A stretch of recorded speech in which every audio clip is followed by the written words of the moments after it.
अस्सलाम वालेकुम, आप देख रहे हैं पीए न्यूज HD और मैं हूं आपके होस्ट सादिया बतौल। शामिल करते हैं आज की अहम खबरें।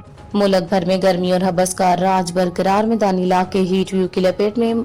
लाहौर से मुल्क भर में गर्मी और हबस की शिद्दत बरकरार है, जबकि महकमा मौसमियात ने आइंदा 24 घंटों के दौरान बीशतर मैदानी इलाकों में शदीद गर्मी बरकरार रखने की पेशन गोई की है। महकमा मौसमियात के मुताबिक पंजाब, सिंध और बलोचिस्तान के मैदानी अजला में दर्जा हरारत मामूल से ज्यादा रहने का इम्कान है, ताहम रात के औकात में चंद इलाकों में गरज चमक के साथ बारिश मुतवक्की है। महकमा मौसमियात के मुताबिक मुल्क के बेशतर अजला शदीद गर्मी की हबस की लपेट में रहेंगे।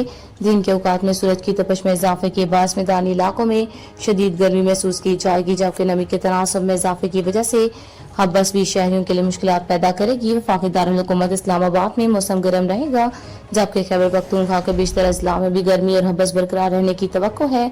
ताहम सूबे के बलाई इलाकों में मौसम निस्बतन खुशगवार रहने का इम्कान जाहिर किया गया है।